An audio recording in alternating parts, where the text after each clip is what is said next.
Chapter 22. The people of Jerusalem made Ahaziah, Jehoram's youngest son, king in his place, since the raiders who came with the Arabs into the camp had killed all the older sons. So Ahaziah, son of Jehoram king of Judah, began to reign.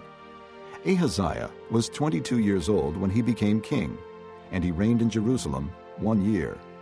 His mother's name was Athaliah, a granddaughter of Omri.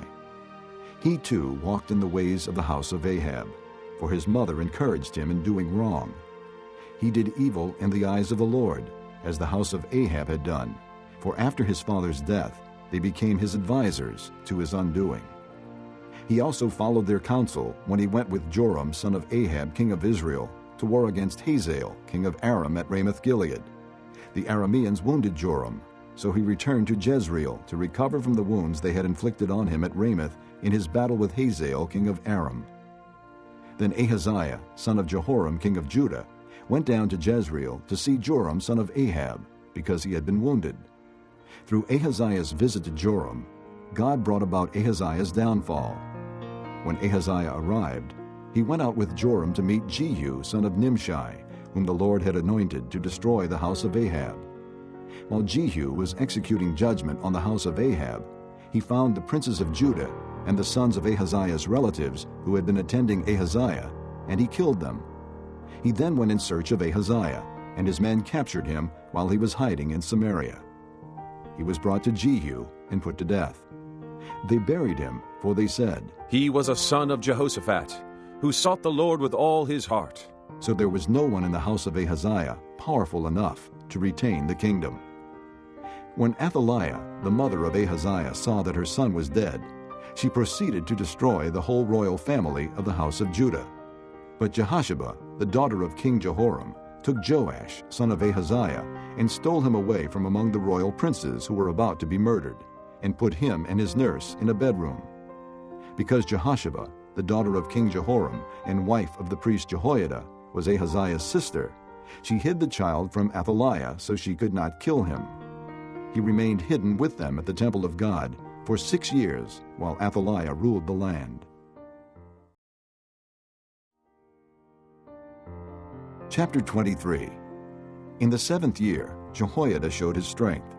He made a covenant with the commanders of units of 100, Azariah, son of Jeroham, Ishmael, son of Jehohanan, Azariah, son of Obed, Maaseiah, son of Adaiah, and Elishaphat, son of Zichri. They went throughout Judah and gathered the Levites and the heads of Israelite families from all the towns. When they came to Jerusalem, the whole assembly made a covenant with the king at the temple of God. Jehoiada said to them, "The king's son shall reign, as the Lord promised concerning the descendants of David. Now this is what you are to do. A third of you priests and Levites who are going on duty on the Sabbath are to keep watch at the doors. A third of you at the royal palace, and a third at the foundation gate.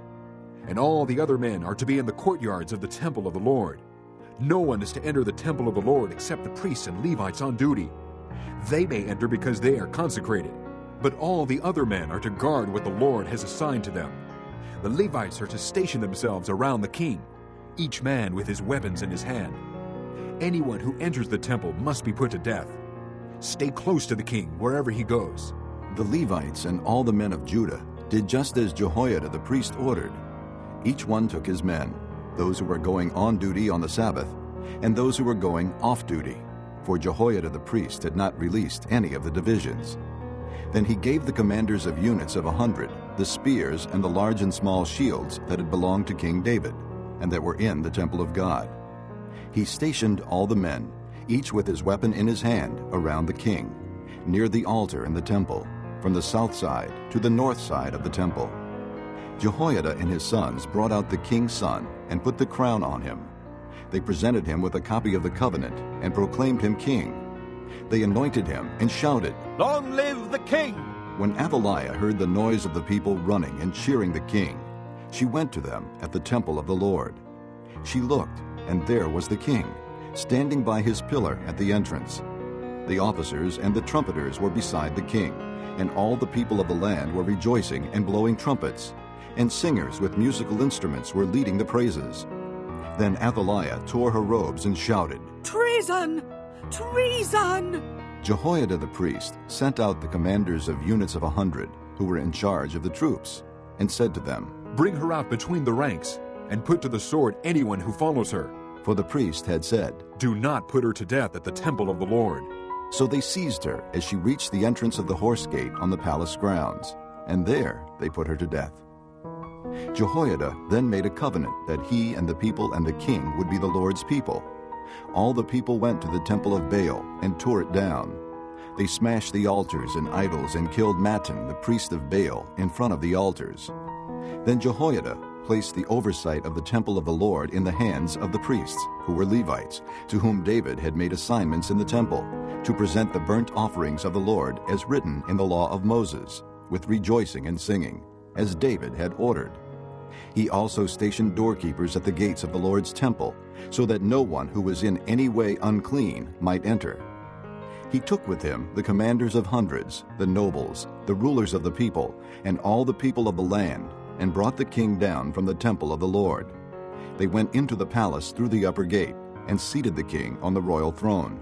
And all the people of the land rejoiced. And the city was quiet, because Athaliah had been slain with the sword. Chapter 10. Then I saw another mighty angel coming down from heaven.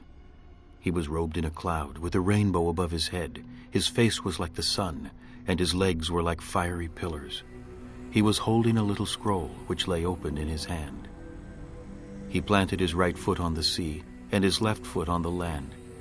And he gave a loud shout, like the roar of a lion. When he shouted, the voices of the seven thunders spoke. And when the seven thunders spoke, I was about to write. But I heard a voice from heaven say, Seal up what the seven thunders have said, and do not write it down. Then the angel I had seen standing on the sea and on the land raised his right hand to heaven. And he swore by him who lives forever and ever, who created the heavens and all that is in them, the earth and all that is in it, and the sea and all that is in it, and said, There will be no more delay, but in the days when the seventh angel is about to sound his trumpet, the mystery of God will be accomplished, just as he announced to his servants the prophets. Then the voice that I had heard from heaven spoke to me once more. Go, take the scroll that lies open in the hand of the angel who is standing on the sea and on the land. So I went to the angel and asked him to give me the little scroll. He said to me, Take it and eat it. It will turn your stomach sour, but in your mouth it will be as sweet as honey. I took the little scroll from the angel's hand and ate it. It tasted as sweet as honey in my mouth. But when I had eaten it, my stomach turned sour. Then I was told, You must prophesy again about many peoples, nations, languages, and kings. Chapter 6. I looked up again, and there before me were 4 chariots coming out from between 2 mountains, mountains of bronze. The first chariot had red horses, the second black, the third white, and the fourth dappled, all of them powerful. I asked the angel who was speaking to me, What are these, my lord? The angel answered me, These are the 4 spirits of heaven, going out from standing in the presence of the Lord of the whole world. The one with the black horses is going toward the north country, the one with the white horses toward the west, and the one with the dappled horses toward the south. When the powerful horses went out, they were straining to go throughout the earth. And he said, Go throughout the earth. So they went throughout the earth. Then he called to me, Look, those going toward the north country have given my spirit rest in the land of the north. The word of the Lord came to me. Take silver and gold from the exiles Heldai, Tobijah, and Jedaiah, who have arrived from Babylon. Go the same day to the house of Josiah, son of Zephaniah. Take the silver and gold and make a crown, and set it on the head of the high priest, Joshua, son of Jehozadak. Tell him, This is what the Lord Almighty says. Here is the man whose name is the Branch, and he will branch out from his place and build the temple of the Lord. It is he who will build the temple of the Lord, and he will be clothed with majesty, and will sit and rule on his throne, and he will be a priest on his throne, and there will be harmony between the two. The crown will be given to Heldai, Tobijah, Jedaiah, and Hen, son of Zephaniah, as a memorial in the temple of the Lord. Those who are far away will come and help to build the temple of the Lord, and you will know that the Lord Almighty has sent me to you. This will happen if you diligently obey the Lord your God. Chapter 9. As he went along, he saw a man blind from birth. His disciples asked him, Rabbi, who sinned, this man or his parents, that he was born blind? Neither this man nor his parents sinned, said Jesus, but this happened so that the work of God might be displayed in his life. As long as it is day, we must do the work of him who sent me. Night is coming when no one can work. While I am in the world, I am the light of the world. Having said this, he spit on the ground, made some mud with the saliva, and put it on the man's eyes. Go, he told him, wash in the pool of Siloam. This word means sent. So the man went and washed, and came home seeing. His neighbors and those who had formerly seen him begging asked, Isn't this the same man who used to sit and beg? Some claimed that he was. Others said, No, he only looks like him. But he himself insisted, I am the man. How then were your eyes opened? They demanded. He replied, The man they called Jesus made some mud and put it on my eyes. He told me to go to Siloam and wash. So I went and washed, and then I could see. Where is this man? They asked him. I don't know, he said. They brought to the Pharisees the man who had been blind. Now, the day on which Jesus had made the mud and opened the man's eyes was a Sabbath. Therefore, the Pharisees also asked him how he had received his sight. He put mud on my eyes, the man replied, and I washed, and now I see.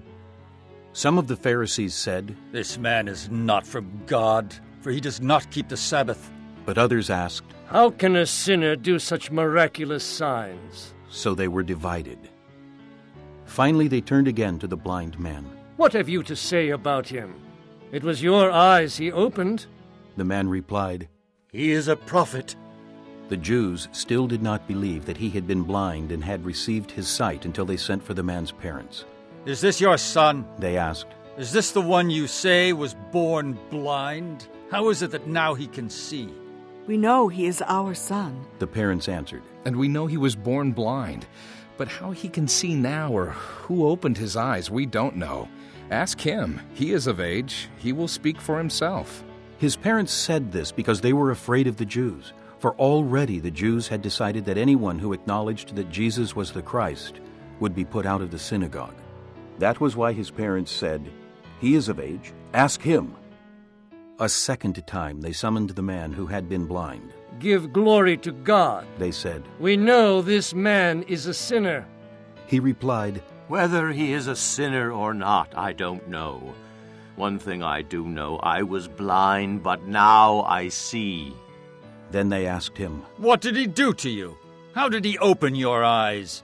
He answered, I have told you already, and you did not listen. Why do you want to hear it again? Do you want to become his disciples too? Then they hurled insults at him and said, You are this fellow's disciple. We are disciples of Moses. We know that God spoke to Moses, but as for this fellow, we don't even know where he comes from. The man answered, Now that is remarkable. You don't know where he comes from, yet he opened my eyes. We know that God does not listen to sinners. He listens to the godly man who does his will. Nobody has ever heard of opening the eyes of a man born blind. If this man were not from God, he could do nothing. To this they replied, You were steeped in sin at birth. How dare you lecture us? And they threw him out. Jesus heard that they had thrown him out, and when he found him, he said, Do you believe in the Son of Man? Who is he, sir? The man asked. Tell me so that I may believe in him. Jesus said, You have now seen him. In fact, he is the one speaking with you. Then the man said, Lord, I believe. And he worshipped him. Jesus said, For judgment I have come into this world, so that the blind will see, and those who see will become blind. Some Pharisees who were with him heard him say this and asked, "What? Are we blind too?" Jesus said, If you were blind, you would not be guilty of sin. But now that you claim you can see, your guilt remains.